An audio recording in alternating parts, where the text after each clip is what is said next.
Okay, on to page 3. Teresa is running a chemical reaction that can be modeled by a quadratic function.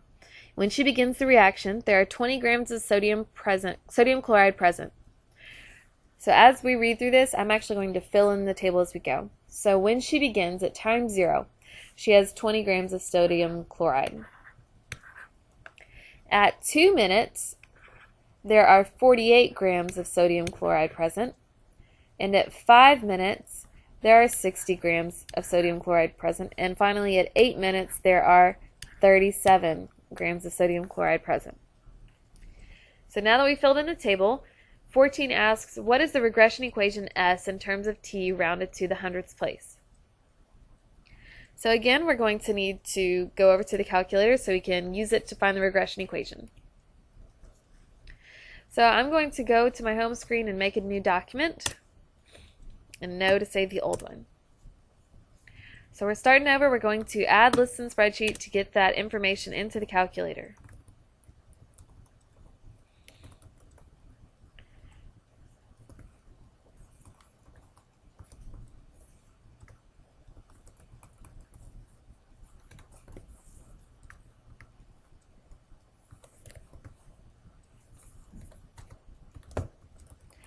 Now that all of the information is in there, I want to see what this looks like on a scatter plot. So I'm going to add Control Doc to add a page and add data and statistics. Now on the bottom, I'm going to click to choose X, and on the left, I'm going to click to choose Y. And we can clearly see that upside down parabolic shape. So now let's go to Menu, Analyze, Regression, again, show quadratic. So there's the equation, which we will need to round to 2 decimal places.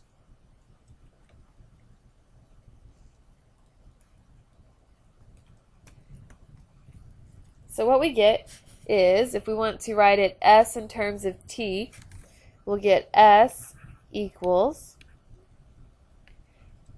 negative 1.97 t squared plus 17.84 t plus 20.06. So there's the equation. Number 15, how much sodium chloride is still present at 9 minutes? So 9 minutes is what we're going to plug in, that 9, into the equation we just wrote down. So I'm going to switch back over to the calculator.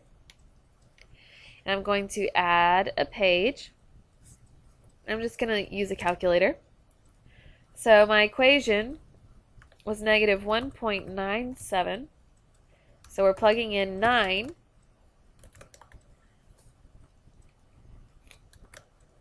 plus 17.84 times 9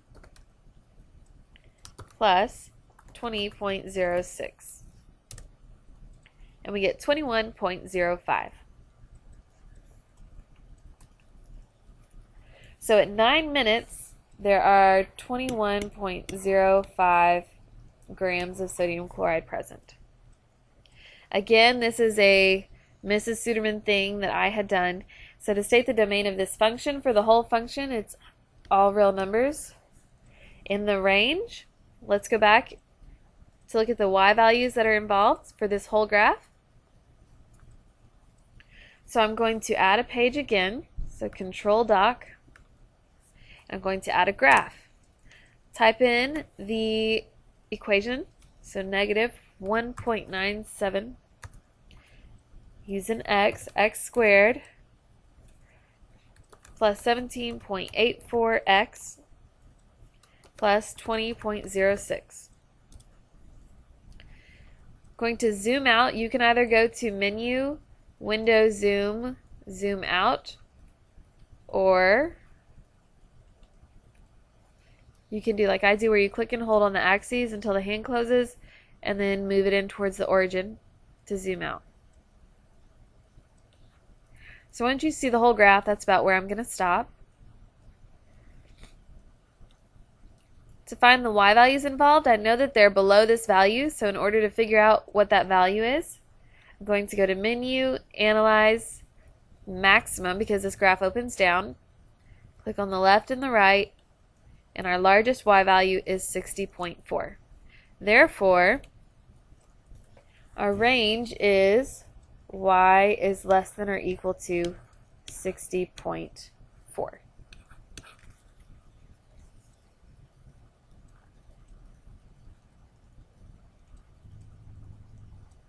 Scrolling down. So now we have number 18. A t-ball player hits a ball toward the outfield with an initial height of 3 feet and an initial velocity of 43 feet per second. Use h of t equals negative 16t squared plus vt plus s to answer the following questions, round to the hundredths. Okay, so this is a vertical motion problem. So what is the function of height in terms of time? So first let's figure out what information goes where. So if we have an initial height of, the first thing it says, there's an initial height of 3 feet. So that initial height of 3 feet, that has to do with the s. For when we hit the ball toward the outfield, more than likely he's hitting in an upward direction. So that means that this green right here, this plus sign will be positive because it was hit in the upward direction. We were also given an initial velocity of 43 feet per second, so that 43 we will plug in for v. So that leaves us with the function of height in terms of time, so we'll have h of t equals negative 16t squared plus 43t plus 3. When is the ball 24 feet in the air? So that means we are looking for when our equation is equal to 24. So if we go over to the calculator,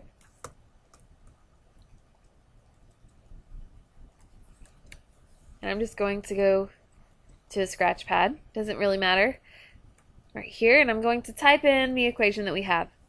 So we have negative 16x squared plus 43x plus 3. And we're wondering, when is this parabola, when are the y values equal to 24, when the height is 24? So I'm going to zoom out so that I can see the whole picture.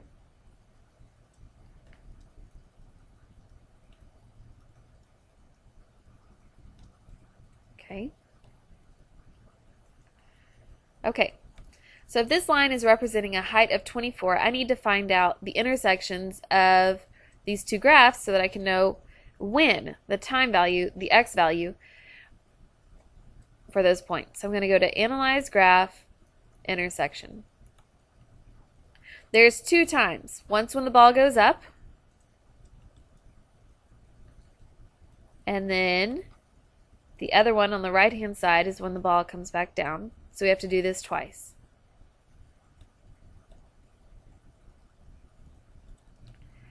So you can see that they both have a y value of 24. That means a height of 24.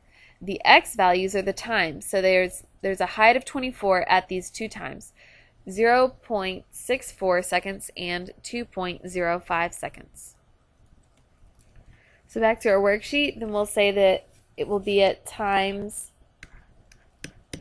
of 0.64 seconds and 2.05 seconds. What is the maximum height of the ball? That maximum is a hint to look at the maximum on the graph. So let's go look at the graph. So now I need to find the maximum of this parabola. So I will go to Menu, Analyze, Maximum. And you'll see in this bottom left-hand corner it says, what graph are we using? Well, you just click on the parabola because that's the maximum we're looking for. And then I'll click on the left side for the lower bound and the right side for the upper bound. And the maximum height will be represented by the y, which is the h value. So we have 31.9, and our units are in feet. So therefore, the maximum height of the ball is 31.9 feet. Part D. An outfielder catches the ball 2 feet above the ground. How long was the ball in the air? So let's go back to the graph.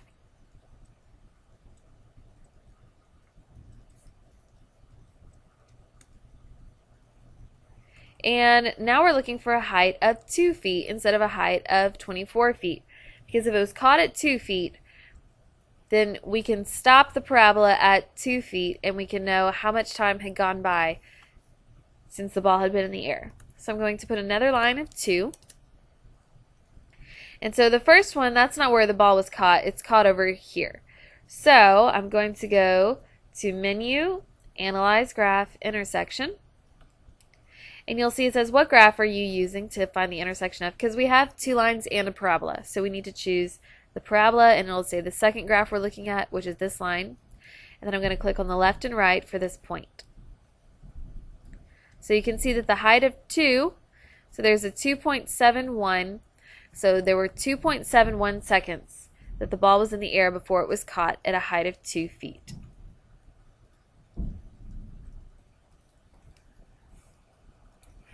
So time is 2.71 seconds.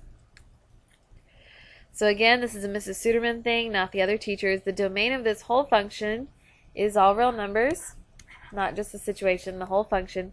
And then the range, because we already found out the maximum height was 31.9 feet, we know the maximum y value. So the range is y is less than or equal to 31.9.